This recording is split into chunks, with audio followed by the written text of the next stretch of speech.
Hey everyone, thanks so much for joining today. I am really excited to talk about this conversation with you all around just revenue growth and all the things that come with it when you're a business owner and you're in that place where revenue is growing, but sometimes it's telling a different story than what you would like it to.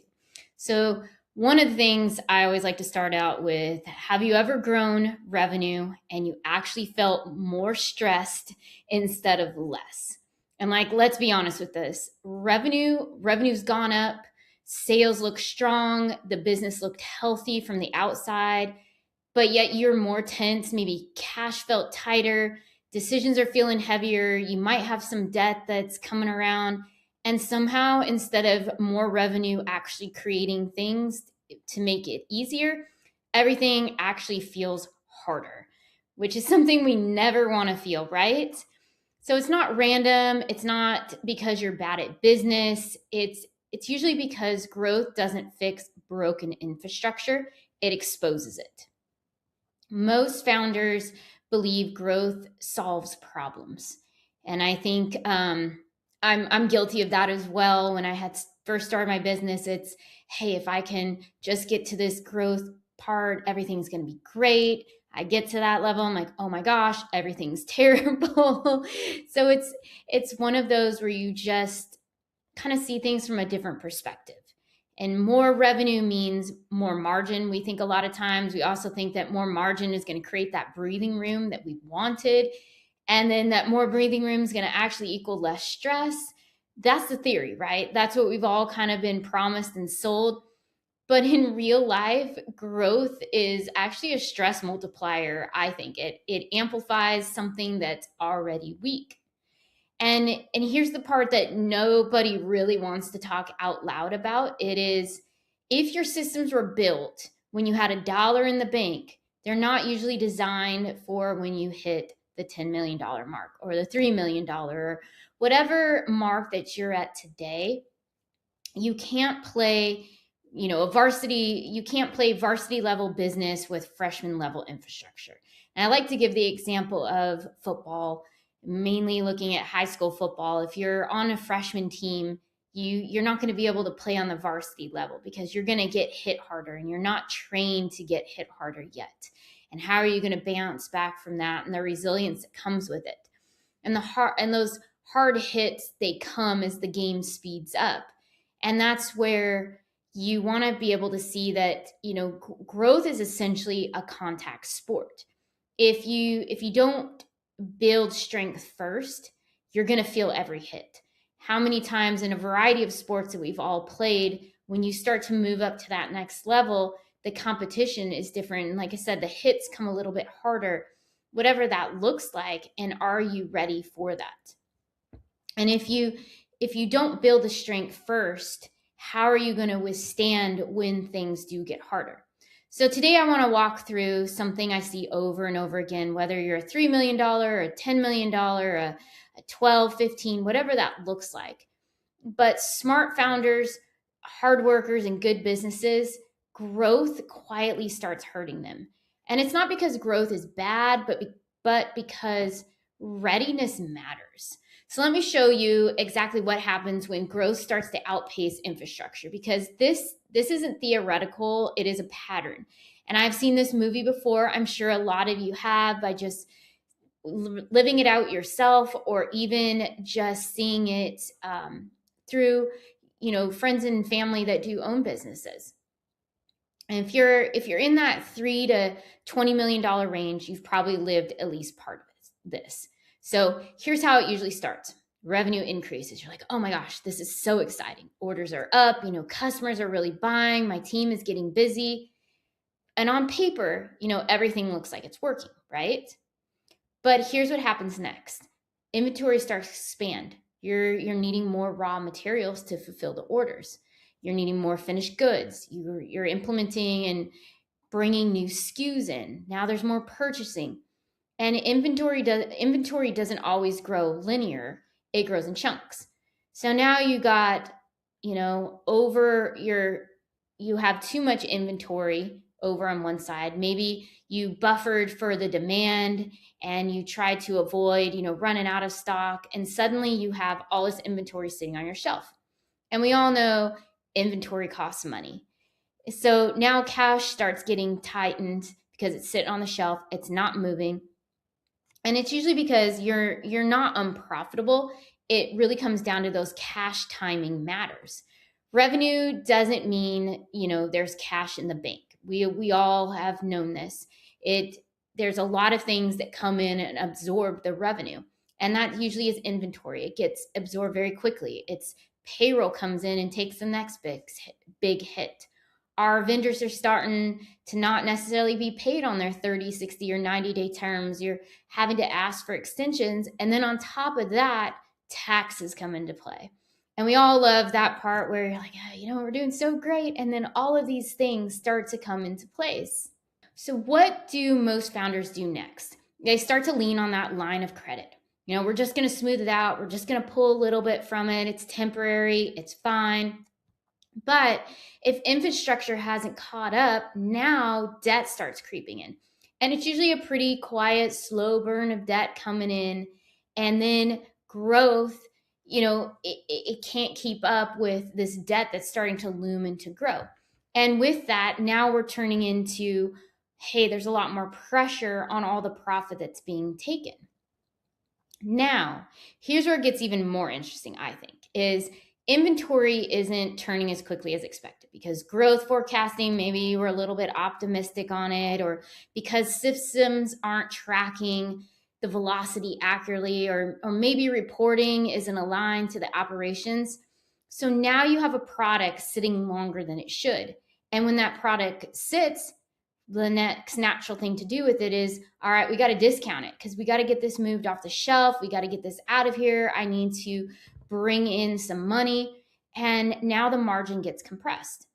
And here's the part I feel like no one really talks about, and the founder feels it first. Your sleep starts getting a little bit lighter. You're not sleeping through the night. Decisions are feeling heavier. Hiring feels riskier. Every expense coming through seems bigger than what it normally was. You're still growing, but there's a little bit more of a fragile feel to how it's growing. Then eventually the team starts to feel it too. They feel a little bit of the tension in the meetings. They sense there's urgency that's now more pressure based. And they also are starting to think or even not think, but necessarily they're feeling more reactive decisions are being made. Even though growth is still happening, but now confidence is starting to shrink. And what comes from that, there's kind of a chain reaction. It's not a sales problem. It's not a marketing problem. It's really not even a people problem. It's that infrastructure gap. And that's where your revenue gets exposed because it wasn't built to scale. And I think the hard truth about this is most founders think, oh, we just need to grow a little bit more. That's going to fix all our problems. But more growth without stronger foundation is just going to magnify that strain.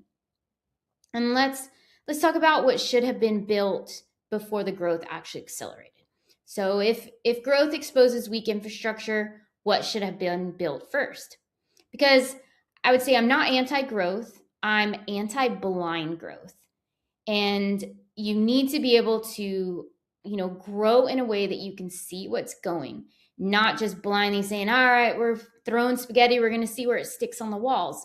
You need to have some things in place. And I've come across where I think there's 5 fundamental things that need to exist before you can really accelerate, not after, but you got to plan this before. The first one I've seen is visibility. And I don't mean, you're getting a P&L once a month.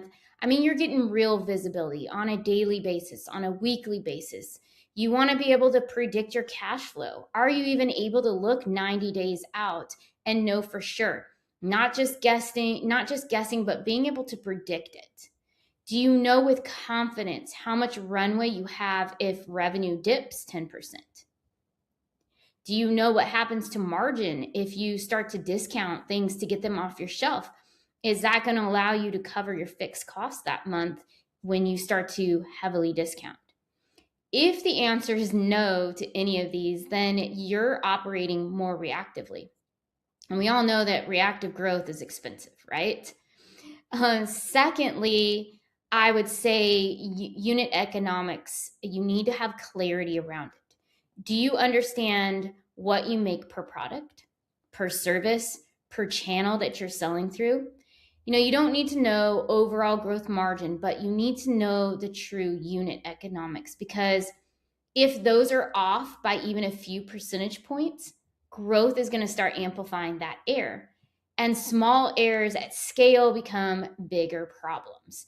And one of the exercises I like to run through with my clients is going through this unit economics. We're looking at, average order value. What does that look like? How many new customers came in the last 7 days? What was our percentage of returning? How much was spent on ads? What are we down to as a profit per SKU after looking at all the expenses and ad spend, all of that?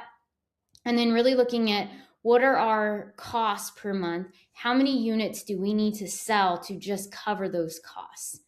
And then that gives us a good idea of what our margin should be, and is our margin too low? And I was working with a client, and they're hovering at about a 48% margin. Well, we need to really bump that up to somewhere between 60 to 75% after all of that, because otherwise there's always going to be this strain that revenue isn't high enough. So those are where you start to see ways that you can easily kind of jump in and look at where are those small errors and try to fix those so they don't become that bigger problem. Thirdly is inventory. How quickly is your inventory turning? Is it sitting on the shelf a lot, and you're having to discount it more often than you want to? Do you know what SKUs are absorbing your costs? Do you have those marked out in your ABCs? A's are your SKUs that are high volume. They're turning over really quickly. They're your best sellers.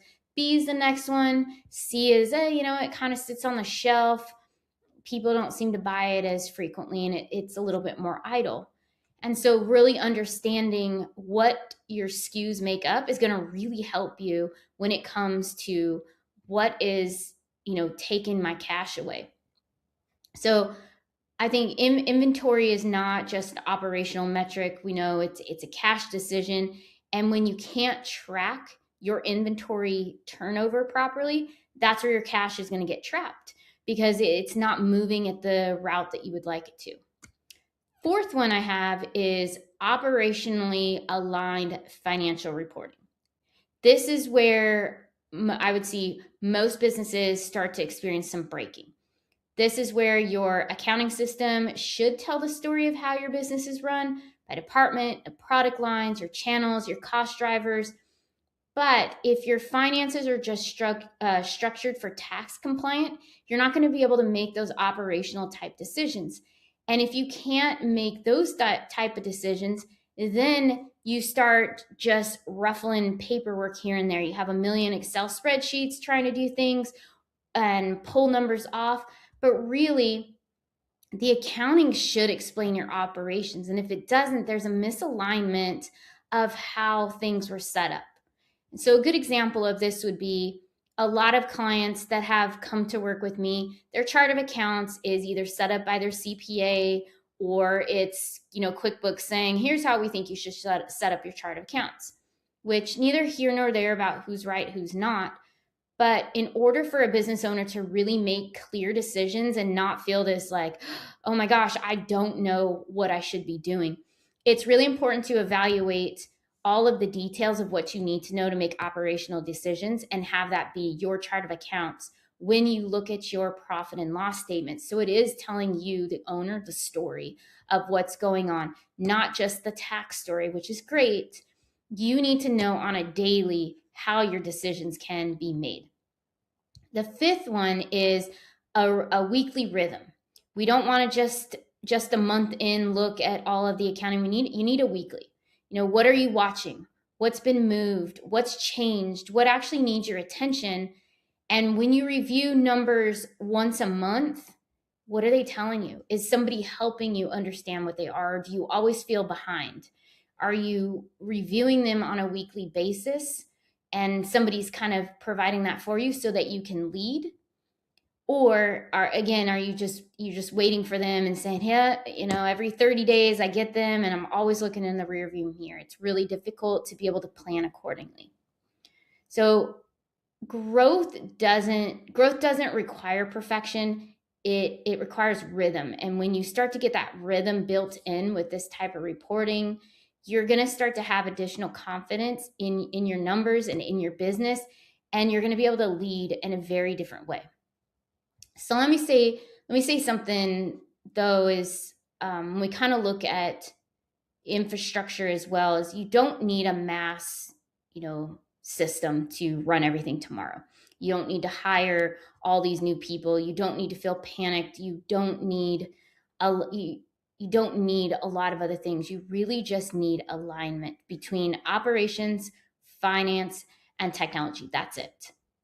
Because when these three are all aligned, that's where growth starts feeling less fragile. Everything is going to start to feel more intentional. So let's talk about how there's this identity shift, because it's a big part of it. Let's look at an example here. We have company A, we have company B. They both have the same revenue range. They're after the same industry. They have a different experience though between the two. So company A, they grow first. They assume growth is going to bring clarity. They hire fast. They order more inventory. They're kind of utilizing debt to lean on. They review their numbers always after the fact. So they're looking in that rearview mirror, trying to make decisions going forward. And when stress increases, they just push harder because they think, oh, you know what? We just need more revenue. That's going to solve all of our problems. But deep down, they don't truly trust those numbers. So growing feels risky. Now we look at the other company, company B.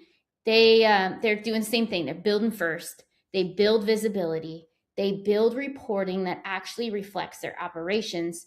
So now they have this very clear rhythm and understanding. When they go to really push the gas pedal to grow, they don't feel fragile. It feels more earned. So it becomes a lot easier. Growth isn't necessarily the reward. It's infrastructure is that foundation. And you really need to make sure that is put into place from day one. And here's the part I want you to really think about if you're scared to grow. And I get it. I have been in that place multiple times throughout my career as a business owner. Is there's just those risks, and it's probably not because you're lacking the ambition to do so. It usually is always around clarity, and that's what's fixable, and that's the best part of it. And I will say, every time in my business where I've wanted to grow and it seems risky and I'm like, I don't know, should I not? It's because I don't have a clear plan of where I want to go. It's like when you look through a lens and it's just a little foggy, and you gotta adjust the lens to get it clear till you see that path of where you're going to go. And that makes it where once you have that, you don't have to guess. You don't have to feel behind now that you're not moving where you want to go. You don't have to hope that, hey, hopefully things are going to kind of smooth out and it'll get a little bit better. You're able to see a lot better because you've built those systems that you can really lean on. And now you have that strong foundation. You can make decisions that are 90 days out instead of 3 days late because you can really plan your cash flow. And I think the last part is you can talk about growth with confidence instead of caution. And for me, that has been one of the biggest parts as I've been able to gain clarity with my own business throughout the years, that now when I know I need to grow, there's this confidence of, well, I've done it before. I kind of know what I should build and keep moving. And that shift, it's really changed everything for me, not just financially, emotionally, but even for you, the founder, is if you were to do this, now your sleep's going to improve. Your meetings feel a little bit calmer. Decisions feel very grounded. And that starts going throughout your organization. Your team is going to feel it as well. And that's where everybody then gets to a point where they're all confident. So if revenue is increasing, but stress is increasing with it, I always say don't just push harder. You need to ask yourself, is my infrastructure ready for the big leagues here that I'm trying to play in? Because growth is going to come. The only question you have to ask yourself is, when will it? When will it grow, and how will that growth expose me or elevate me? That's the difference. So here's all the things that, when revenue's up, and sometimes why doesn't make sense along the way. Just all the things that I've seen. So hopefully this resonated with you. I'd love to hear from you. As always, I'm Christy Barber with Christy Barber Consulting, and I work with founders who are serious about building infrastructure that supports growth, not just chasing revenue. So if you have questions about your systems, your numbers, or whatever stage you're navigating in your business today, feel free to reach out. I love hearing from you all and just understanding how your businesses are doing. And if there's anything I can do to help, I'm always happy to have that conversation. So I'm looking forward to discussing more of this with you in the coming weeks as we really dive into some of the things that founders really look at, and just business operators in general, as they're trying to grow their business. So thank you so much for joining. And